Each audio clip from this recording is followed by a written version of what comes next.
Big boss promo అయితే చూసాము. Already మన డేమన్ పవన్‌ది కూడా కెప్టెన్సీ క్యాన్సిల్ అయిపోయిందన్నమాట. ఇప్పుడు మన పార్క్ దగ్గర రివ్యూ తీసుకున్నాము. అది ఎలా ఉందో అసలు పబ్లిక్ ఎలా మాట్లాడుకుంటున్నారో ఒక్కసారి మీరు కూడా వినండి. మీకే తెలుస్తుంది. అసలు అంతలా గేమ్ అసలు రీతు చౌదరి ఎందుకు ఆడుతుందో కూడా అర్థం కావట్లేదు అనేసి పబ్లిక్ అయితే చాలా వరస్ట్గా చెప్పారు టాకు రీతు చౌదరి గురించి. కానీ ఇది అసలు ఈ కెప్టెన్సీ టాస్కే కాదని చెప్తున్నారు. ఒక్కసారి ఆ రివ్యూ ఎలా ఉందో మీకు కూడా చూపిస్తాను, తప్పకుండా చూడండి. ఓకేనా? మన ఛానల్లో కంటెంట్ బాగుందనుకుంటే ప్లీజ్ సబ్స్క్రైబ్ చేయండి, లైక్ చేయండి. మీరు ఏమనుకుంటున్నారో మీ మీ వాల్యుబుల్ పాయింట్ కూడా కామెంట్లో చేస్తారని నేను కోరుకుంటున్నాను. ఇప్పుడు మా పబ్లిక్ టాక్ అనేది వెళ్ళి విందాం. ఒకసారి వినండి, పెడతాను, వెళ్దాం. మేము పబ్లిక్ టాక్ తీసుకుందాము. ప్లీజ్ మై ఛానల్ సబ్స్క్రైబ్ చేయండి. Thank you. హాయ్, హలో, నమస్తే అందరికి. నేను మీ వంశీ జశ్వంత్. అడగండి. ప్రతిరోజు చూస్తున్నాను, టైం దొరికితే లైవ్ కూడా చూస్తున్నాను. అదే toys task, tenants versus tenants house mates కావడానికి, పర్మనెంట్ ఓనర్ గా కావడానికి.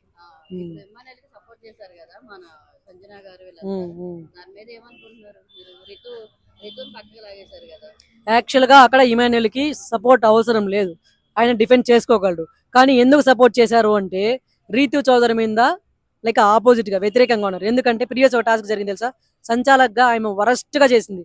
వరస్ట్ సంచాలక్ ఇన్ బిగ్ బాస్ హిస్టరీ అంటే ఆమె పేరు చెప్తారు, అంత వరస్ట్ గా చేసింది. సో కెప్టెన్సీ టాస్క్ లో సంచాలక్ కాదు, ఇది కలర్లు పూస్తున్నారు కదా, ఆ టాస్క్ లో ఈ రోజు ప్రోమో చూడండి, ఇందాక రిలీజ్ అయింది. ప్రోమోలో నాగార్జున గారు అయితే ఇచ్చి పడేశారు. ఎవరికి? ఆమెకి, రీతు చౌదరికి. బ్యాండ్ కూడా తీసేశారు, కెప్టెన్ కి బ్యాండ్ కూడా వెనక్కి తీసుకునేశారు. చాలా మంది డేమన్ పవన్ కి తీసేశారు. ఎందుకంటే ఈ రీతు చౌదరి ముందుగానే చెప్పింది, లైక్ వీళ్ళు మాట్లాడుకొని కొంచెం లవ్ ట్రాక్ నడిపిస్తున్నారు కదా, వీళ్ళు మాట్లాడుకొని ఈసారి క్యాప్టెన్ అవ్వచ్చు, చేస్తాం అనింది. అదే మైండ్ లో పెట్టుకొని ఇక్కడ ఆమెకు అనుకూలంగా సెకండ్ రౌండ్ లోనే డీమాన్ పవన్ ఎలిమినేట్ అవ్వాలి, ఎలిమినేట్ అయిపోతున్నాడు, ఆ ఛాన్సెస్ ఉన్నాయనేసి బజర్ రౌండ్ కదా, బజర్ మోగినప్పుడు స్టాప్ అని చెప్పాలి, తర్వాత స్టాప్ చేయకపోతే ఎలిమినేట్ చేయాలి. అలా చెప్పుకున్న ఈమెందుకు మధ్యలో బిగ్ బాస్ లాగా స్టాప్ అని చెప్పి ఎలిమినేట్ చేసింది. సో ఆయనకి ఫేవర్ చేయాలనేసి ఎలిమినేట్ చేసింది. లేకపోతే బర్నీ గారన్నా ఈమెయిల్ అయినా ఖచ్చితంగా హౌస్ మేట్ లైక్ క్యాప్టెన్ అయ్యి ఉండాలి. సో అలా చేయడం వల్లనే ఇక్కడ కర్మ రిపీట్స్ అంటారు కదా, సేమ్ అలాగే ఆమె అలా చేసింది కాబట్టి ఈమెకు బుద్ధి రావాలనేసి కావాల్సుకుని ఇమాన్యుయల్ కి సపోర్ట్ చేశారు, అంతే.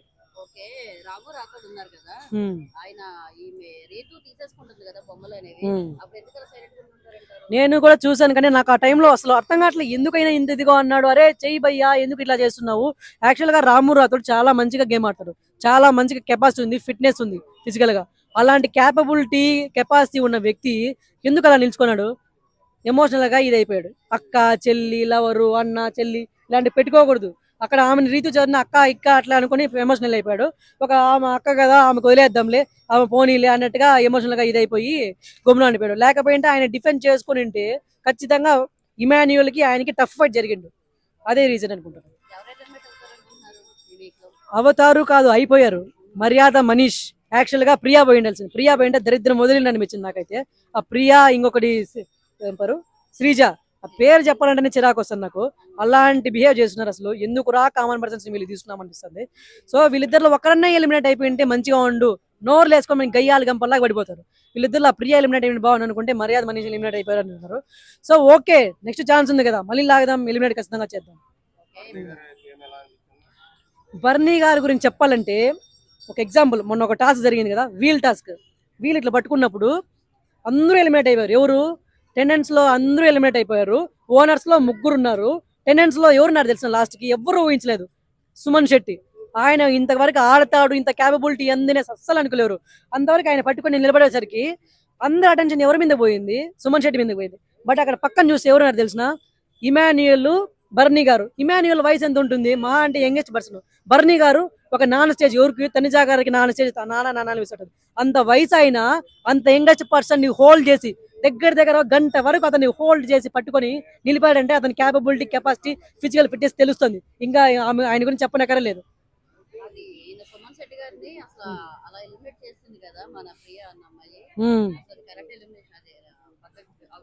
అస్సలు ఆయన ఇది క్లాత్ ఇట్లా పట్టుకుని ఇట్లా కొట్టాడు, వాళ్ళకి టచ్ కాలేదు, క్లాత్ ఇట్లా కొట్టాడు. అసలు వీళ్ళకు మైండ్ లో ఫిక్స్ అయిపోతున్నారు, వాళ్ళని తీసుకోవాలి, వీళ్ళుంటే వాళ్ళుంటే బాగుండు అనేసి. ఏదో ఒకటి ఫేవరిజం ఏదో ఒకటి చేస్తే వాళ్ళు వస్తారు వీళ్ళు వస్తారు అనేసి అలా చేయడం వల్ల వెళ్ళిపోయారు. కానీ చెప్తున్నాను కదా, సుమన్ శెట్టి గారు నార్మల్ గా స్క్రీన్ లో కనిపించి సాడ్ మ్యూజిక్ వేస్తేనే ఆయనకి చాలా లక్షల్లో వ్యూలు, వేలల్లో లైక్లు వస్తున్నాయి స్టార్మాలో. అలాంటిది ఆయన ఇంత మటుకు గేమ్ ఆడుతున్నాడు. ఎంత అసలు ఓటింగ్స్ లో టాప్ లో ఉండే సుమన్ శెట్టి గారు, ఎవరు అనుకోవాలా ఈయన ఫస్ట్ వారమే ఎలిమెంట్ అయిపోతారు. అలాంటి సుమన్ ఖచ్చితంగా ఇలాగే ఆడి ఇంకా ఒక రవ్ ఇంప్రూవ్మెంట్ చేసినాడంటే ఖచ్చితంగా కప్ అయితే కొట్టే ఛాన్సెస్ ఉంది. ఎందుకంటే ఓట్స్ చూసాం కదా, ఆ పోలింగ్స్ బట్టే చెప్పొచ్చండి. అసలు టాప్ 1 లో ఉన్నాడు, అది కూడా 50% ఆఫ్ ఓట్స్ ఆయనకే పడుతున్నాయి. సో ఆయనతో పెట్టుకునేటప్పుడు జాగ్రత్త. ఆయన వల్ల హరీష్ సేవ్ అయ్యాడు. ఈ వారం వెళ్ళిపోవాల్సింది, గుండా అంకులు ఎలిమినేట్ అయిపోవాల్సింది. ఆయన సేవ్ అయిపోయాడు. ఎందుకు తెలిసిన, ఆయన లైక్ మంచి కొంచెం అలిగేసి వెళ్ళిపోయాడు పక్కకి, కొంచెం నెగిటివ్ అయిపోయాడు. మళ్ళీ మంచిగా మార్చుకొని, మంచిగా క్యారెక్టర్ మార్చుకొని మంచిగా మాట్లాడుతున్నాడు అందరితో. అది దాంతో పాటు సుమన్ శెట్టితో పాటు ఉంటున్నాడు. ఆయనతో పాటు ఉండి ఆయనకి మంచి చెడు చూసుకుంటూ ఆయనతో కలిసి ఉండడం పాటు ఆయన ఓట్స్ కూడా ఈయనకి షేర్ అయ్యాయి. అలా చేయడం వల్ల బాటంలో ఉండేవాడు టాప్ 4కి వెళ్ళిపోయాడు. సో ఆయనతో మంచిగా ఉంటే మంచిగా ఉంటుంది, చెడుగా పెట్టుకున్నారంటే నెగిటివ్ ఇంపాక్ట్ చూపిస్తుందని ఇప్పటికైనా అర్థం చేసుకోవాలి. ఇది ఎప్పటికి అర్థం అవుతుంది అంటే ఎవరో ఒక వైల్డ్ కార్డ్ వస్తారు కదా, వాళ్ళు చెప్పేంత వరకు వీళ్ళకి అర్థం కాదు.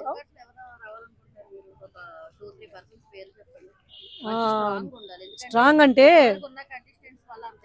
వైల్డ్ కార్డ్ ఇది అగ్ని పరీక్షలో నాగున్నాడు కదా, 2 స్టార్స్ వచ్చాయి ఆయనకి. గేమ్ సూపర్ ఆడాడు, హైలైట్ కూడా చాలా సూపర్ చేశాడు.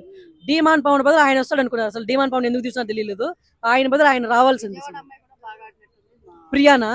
అబ్బా స్వామి, లేదు ప్రియానే ఇప్పుడు ఉంది కదా, విజయవాడ అమ్మాయి, ఆమె అగ్ని పరీక్షలో. ఓకే ఓకే ఓకే ఓకే, బాగా ఆడారు. ఆమెకు కూడా స్టార్ వచ్చింది అనుకుంటాను, ఉంటది అనుకున్నారు. బట్ నాకు చాలా ఎక్స్పెక్ట్ చేశారు.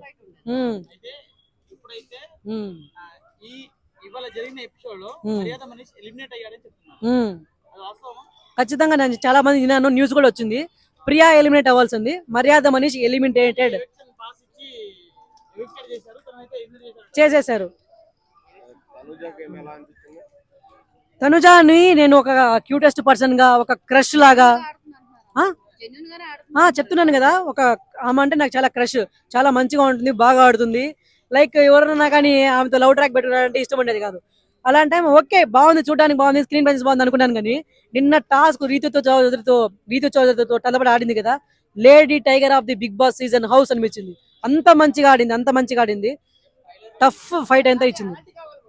బ్యూటీ విత్ బ్రెయిన్ అంటారు కదా, ఫర్ ఎగ్జాంపుల్ ఆమె. ఫేవరెట్ కంటెస్టెంట్స్ అంటే చెప్తున్నాను కదా, యాజ్ ఏ ఫ్యాన్ గా తనుజ గారు, గేమ్ ప్రకారంగా ఎత్తుకుంటే ఇమాన్యుల్ గారు, భరణి, సుమన్ శెట్టి, వీళ్ళు ఖచ్చితంగా టాప్ 5 లో ఉంటారు. నేను లాస్ట్ వారం అంతా సుమన్ శెట్టికి వేసాను. ఈ వీక్ లో ఎవరుంటారు చూద్దాం. ఓకే సుమన్ శెట్టికి వేసాను. ఈ వీక్ లో అంటే సంజనా గారికి ఫస్ట్ వేసాను, ఫస్ట్ లో ఆమె ఉండింది కదా అప్పుడు వేసాను. ఎందుకంటే చెప్తున్నాను కదా, బిగ్ బాస్ అంత సప్పగా ఉండింది, ఏమీ లేనట్టుగా సప్పగా ఉండింది, స్పైసీ లేదు, ఏమి లేదు. అరే ఏందిరా తలనొప్పి వస్తుంది, ఏముందిరా దీనిలో చూడడానికి అనేది. ఆమె ఎప్పుడైతే ఎంటర్ అయ్యా గుడ్డు దొంగతనం చేసి టాస్క్ చేసిందో అందరికి గలాట్లయినాయి. అప్పటి నుంచి చిచ్చు రేగింది, అప్పటి నుంచి కొంచెం స్పైసీ యాడ్ అయింది. సో ఆమె కూడా ఒక one of the biggest pillar in the house. నాకు ఖచ్చితంగా నాకు వస్తే బాగుంటుంది. ఆయన 2 స్టార్స్ వచ్చి అసలు ఎందుకు వచ్చేసి అర్థం కాలేదు. నాకు తెలిసి ఖచ్చితంగా తీసుకుంటారనే ఉంటాను. రాము రాథోడ్ బాగా నిన్న ఒక గేమ్ లో నాకు ఎందుకు ఆయన గమ్మున ఉండిపోయారు, కొంచెం డిఫెండ్ చేసుకుంటే బాగుండు, కెపాసిటీ ఉంది కదా, అలా ఎమోషన్స్ పెట్టుకోకుండా, అక్క చెల్లి అనే ఎమోషన్స్ పెట్టుకోకుండా ఆడితే మనం లాస్ట్ వరకు మంచిగా పోతాము అని రాము రాథోడ్ గారికి అయితే చెప్తాను. ఓకే, కొంచెం బ్యాలెన్స్డ్గా నడుస్తుంది, అంత పెద్ద హైప్ ఏం కనబడట్లేదు, అలాగే పెద్ద టీఆర్పీ కూడా వచ్చినట్టే అనిపిస్తలేదు. ఎవరిది బాగుందని చెప్పాలి బ్రో, ఎవరు ఆడుతారు అసలు, గేమ్ ఎక్కడ ఉందని చెప్పాలి, నేను చెప్పండి. ఏమైనా అయితే గివ్ అప్ ఇచ్చేస్తున్నారు. అసలు గేమ్ ఆడడంలో గివ్ అప్ ఎందుకు ఇవ్వడం నాకు అర్థం అవడం లేదు. నువ్వు గేమ్ ఆడుతున్నావు, ఇది పట్టుకుంటే ఇది పట్టుకోవాలి, వదిలేస్తే కింద పడిపోద్ది, అది అంతే.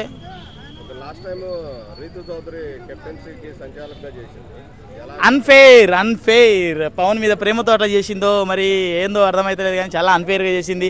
నిన్న కూడా ప్రియా కూడా చాలా అన్ఫెయిర్గా ఆడింది. నిన్న ఎపిసోడ్లో కూడా ప్రియా వచ్చేసి సుమన్ శెట్టి ఇగో గల్లా పట్టుకొని ఇట్లా చింపుకోవడంత దూరం పోయినా కానీ అది డిపెండ్ చేసుకోవడం అంటే అది కొట్టుకోవడం, అది తిట్టుకోవడం, నెట్టుకోవడం కాదు. కానీ సుమన్ శెట్టి ఆయన బాక్స్ మీదకి వెళ్ళి ఆయన షర్ట్ దాన్ని కప్పేస్తే ఆ షర్టుని పెట్టి గుంజుకునేటప్పుడు ఇట్లా దుడిపితే మాత్రం అది కొట్టడం, అది ఇక్కడ జరిగేది. ఎంత అన్ఫెయిర్ బ్రో, అసలు చాలా అన్ఫెయిర్ అది. తనుజ ఓకే బెటర్, మంచిగా ఆడింది, కానీ నిన్న చాలా షార్టేజ్ అయింది తనకు కూడా. అందరూ కక్ష కట్టి తన మీదనే పడ్డారు. ఇవాళ ట్రైలర్లో పవన్ ఉన్నాడు కదా, పవన్ కళ్యాణ్ దిల్ షేప్ లో ఒక చపాతీ చేసి ఇచ్చాడు కదా. చేస్తూనే ఉంటారు అవన్నీ, పులిహోర కలపడం కోసం చపాతీ కలుపుతున్నారు మన వాళ్ళు. కాకపోతే ఇప్పుడు ఏంటంటే మన పవన్ కళ్యాణ్కి వచ్చే మన డెమన్ పవన్కి అయితే మాత్రం ఖచ్చితంగా కెప్టెన్సీ పోయిద్ది. ఈ ఇవాళ ఎపిసోడ్లో కానీ రేపటి ఎపిసోడ్లో కానీ కెప్టెన్సీ క్యాన్సిల్ చేస్తారు తనది, అదైతే జరుగుతుంది. దొంగతనాలు బ్రో, దొంగ దొంగ దొంగ ఒకటే పని, దొంగ దొంగ. సైని గారిది కూడా నాకు అంత ఏం అనిపించలేదు. నిన్న ఆడిన గేమ్ కూడా మంచిగానే ఉంది. బట్ సుమన్ శెట్టి గారిని అప్రిషియేట్ చేయొచ్చు ఆ విషయంలో. అంటే తనని పట్టుకున్నప్పుడు కూడా ఆ బాక్స్ నుంచి మీరు తీసుకోండి అన్నా అంటే తీసుకోలేదు చూడండి. ఆయన జెన్యూనిటీ బాగుంది, కానీ ఈమె ఆయనకు సపోర్ట్ చేయడం ఓకే. ఏమో బ్రో, ఆయన గేమ్ నేను ఎక్కడ చూడటం లేదు 2-3 రోజులుగా. మొన్న జరిగిన దాంట్లో ఆయన కెప్టెన్సీ అవ్వాల్సింది, అసలు యాక్చువల్గా అవ్వలేదు. ఆ తర్వాత ఇవాళ నిన్న జరిగిన ఎపిసోడ్లో మాత్రం ఏం కనపడలేదు డొల్లా. Bro Emmanuel as a comedian, ఒక మంచి పర్సను. మనీష్ మావాడు మీలో కోటేశ్వర్లో వచ్చినప్పుడు కూడా 3,20,000 బుక్ పోయిండు, కానీ ఇక్కడ ఆ ఛాన్స్ లేదు. అతనికన్నా మైండ్ తక్కువ ఉన్న వాళ్ళని చెప్పేసి అతని ఉద్దేశం, అతనికన్నా లెస్ మైండ్ ఉన్న వాళ్ళని చెప్పేసి ఉద్దేశం. కానీ ఎవరైనా కానీ అతనికంటే ఎక్కువ చదువుకున్న వాళ్ళు ఎక్కువ ఉంటారు. ఆయన ఇక్కడ తెలివైన నేనే అనుకుంటాడు ఆయన. ఏమనుకుంటారా కెప్టెన్సీ టాస్క్ గురించి? డేమోన్ పవన్ చాలా చీదర పడుతుంది. డేమోన్ పవన్ కి చాలా అన్యాయం జరిగిందండి. నిజం చెప్పాలంటే పవన్ కి చాలా అన్యాయం జరిగింది. డేమోన్ పవన్ కా? అవును. ఎలా అంటారు, ఎందుకు అన్యాయం జరిగింది? పాపం ఏడుస్తున్నాడు కదా, ఆయనకి చాలా అన్యాయం జరిగిందని. మరి ఏ విధంగా అన్యాయం జరిగిందో చూసే మనకు కూడా అర్థం కావట్లేదు. రీతు చౌదరి ఫుల్ ఫేవరిజం చేస్తుంది, మరి చాలా అన్యాయం కదా. గెలిచి వచ్చిన తర్వాత ఆమె హగ్గించుకోలేదు కదా, అదేమో అన్యాయం. ఓకే, అసలు ఎవరు అవుతారు అనుకున్నారు మీరు మామూలుగా కెప్టెన్? అయితే మామూలుగా చూడంగానే భరణి గారు అయితే ఏమంటారు, మన ఇమాన్యుయల్ కెప్టెన్ అవ్వాలని లాస్ట్ వీక్ నుంచి అనుకుంటున్నాడు. వాళ్ళు ముగ్గురు చర్చించుకున్నప్పుడు వెంటనే భరణి గారు ఇమాన్యుయల్ పేరు చెప్పంగానే నాకు అనిపించింది ఇమాన్యుయల్ ని కెప్టెన్ చేయాలన్న ఉద్దేశంతోనే భరణి గారు ఆయన్ని సెలెక్ట్ చేశారని. ఫస్ట్ రౌండ్ చూడంగానే ఇద్దరు లైక్ భరణి గారు కావచ్చు, ఇమాన్యుయల్ కావచ్చు, ఒక్కొక్కరిని తీసేద్దామని ప్లాన్ చేసినట్టు అనిపించింది. ఆ టైంలో పవన్ మీద వాళ్ళు ఫోకస్ చేయలేదు కాబట్టి పవన్ సేవ్ అయ్యాడు, లైక్ ఎక్కువ కలర్ పడలేదు. ఆ టైంలో మనీష్ అవుట్ అయ్యాడు. సెకండ్ రౌండ్ వచ్చేసరికి మళ్ళీ భరణి గారు గెలుస్తారేమో లేదంటే ఇమాన్యుయల్ గెలుస్తాడేమో అనుకునే టైంలో రీతు చౌదరి సంచాలక్, ద గ్రేట్ సంచాలక్ రీతు చౌదరి నిజంగా ఎంత అన్యాయం చేసిందంటే స్టాప్ అంది. ఒక పీక్ ఆఫ్ ద మూమెంట్ లో ఉన్నప్పుడు స్టవ్ ఆపిన తర్వాత కూడా కూర ఉడుకుతా ఉంటది కదా. అవునండి, వంట విషయంలో చెప్తున్నాను, చెప్పండి పర్లేదు, మీరు బాగా చెప్తున్నారు కదా, ఉడకడం అంతేనే ఉంటది కదా. అలాంటిది ఒక పీక్ ఆఫ్ మూమెంట్ లో ఉన్నప్పుడు వీళ్ళు ఒకరికొకరు కలర్ పూసుకుంటున్నప్పుడు స్టాప్ అని 3 సార్లు అన్నారు. ఆ టైంలో భరణి గారు మాత్రమే కాదు, ఇమాన్యుయల్ పూస్తున్నాడు, పవన్ కూడా పూస్తున్నాడు. బట్ భరణి గారిని ఫౌల్ అని చెప్పేసి తీసేసింది. కానీ భరణి గారు అసలు వాయిస్ రేస్ చేయలేదు.